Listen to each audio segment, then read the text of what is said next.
നമ്മൾ ഡിസ്കസ് ചെയ്യുമ്പോൾ മെക് ഫോർട്ടിൽ module 5 unit 2 ആണ്. ഇതിൽ മോട്ടിലാർ ജോദ്വാനയുടെ വെരി ലോൺ ഷീസ് എന്ന ഒരു സ്റ്റോറിയാണ് നമ്മളിത് ഡിസ്കസ് ചെയ്യുന്നത്. ഈ സ്റ്റോറി മൊത്തത്തിൽ പറയുന്നത് ഒരു എൽഡർലി വുമൻ്റെ ഒരു കഥയാണ്. ആ സ്ത്രീ ഒരു എക്സ്ട്രീംലി ലവിങ് ആണ്. അതുപോലെ തന്നെ she's emotionally neglected from there family. ആ എൽഡർലി വുമൺ ജീവിക്കുന്ന വീട്ടിൽ എല്ലാവരും ഉണ്ട്. കുടുംബത്തിൽ എല്ലാവരും ഉണ്ട്.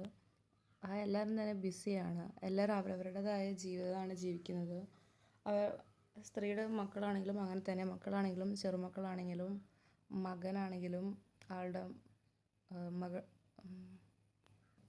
മരുമകളാണെങ്കിലും അങ്ങനെയാണ്. എല്ലാവരും ബിസിയാണ് ആ വീട്ടിൽ.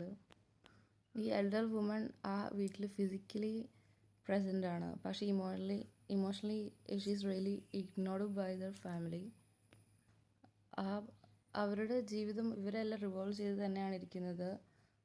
എല്ലാം അവരെല്ലാവർക്കും എല്ലാം ചെയ്തു കൊടുക്കുന്നുണ്ട്, സെർവ് ചെയ്യുന്നുണ്ട്, ക്വയറ്റ്ലി വാച്ച് ചെയ്യുന്നുണ്ട്. പക്ഷേ ആ പുള്ളിക്കാരി ഇൻവിസിബിളാണ് ആ ഹൗസിൽ.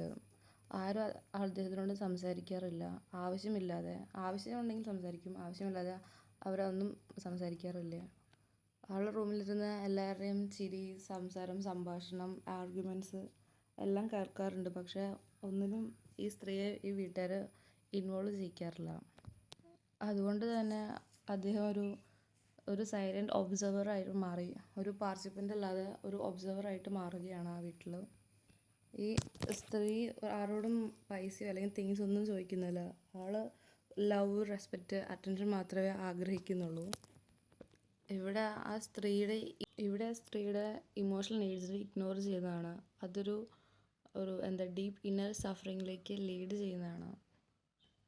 ഈ പാഠം തന്നെ നമുക്ക് മനസ്സിലാക്കാൻ സാധിക്കും. ലോൺനെസ് എന്ന് പറയുന്നത് ഒറ്റയ്ക്ക് ഇരിക്കുന്നത് അല്ലെങ്കിൽ ഒറ്റയ്ക്കാവുന്നത് മാത്രമല്ല, നമ്മൾ ആൾക്കാർ കേൾക്കാതിരിക്കുക, നമ്മളെ കാണാതിരിക്കുക, നമ്മൾ വാല്യൂ ചെയ്യാണ്ടിരിക്കുക, ഇതെല്ലാം നമ്മളൊരു ലോൺനെസ്സിലേക്കാണ് തള്ളിവിടുന്നത്. വെരി ലോൺലി ഷീയിൽ ക്യാരക്ടേഴ്സ് എന്ന് പറയുന്നത് സൈലൻ്റ് ആയിരിക്കും, ആൾ ഇമോഷണലാണ്, പിന്നെ സെൻസിറ്റീവാണ്. ഇതിൽ തീം എന്ന് പറയുന്നത് ലോൺലെസ്സും ഐസൊലേഷനും ഐഡൻറ്റിറ്റി ക്രൈസിസും വരുന്നുണ്ട്. ഇതിൽ കോസസ് എന്ന് പറയുമ്പോൾ നെഗ്ലക്റ്റ്, ലവ് ഇല്ലായ്ക, സംസാരിക്കുന്നില്ല, അതൊക്കെയാണ്. പിന്നെ ഇതിൽ എഫക്ട്സ് എന്ന് പറയുന്നത് സാഡ്നെസ്, എംപ്റ്റിനെസ്, ഡിപ്രഷനും ആണ് പറയുന്നത്. ഈ ഒരു സ്റ്റോറിയിലെ മെസ്സേജ് എന്ന് പറഞ്ഞാൽ ലോൺലെസ് എന്ന് പറയുന്നത് തന്നെ ലാക്ക് ഓഫ് അണ്ടർസ്റ്റാൻഡിങ് ആണെന്നാണ് പറയുന്നത്.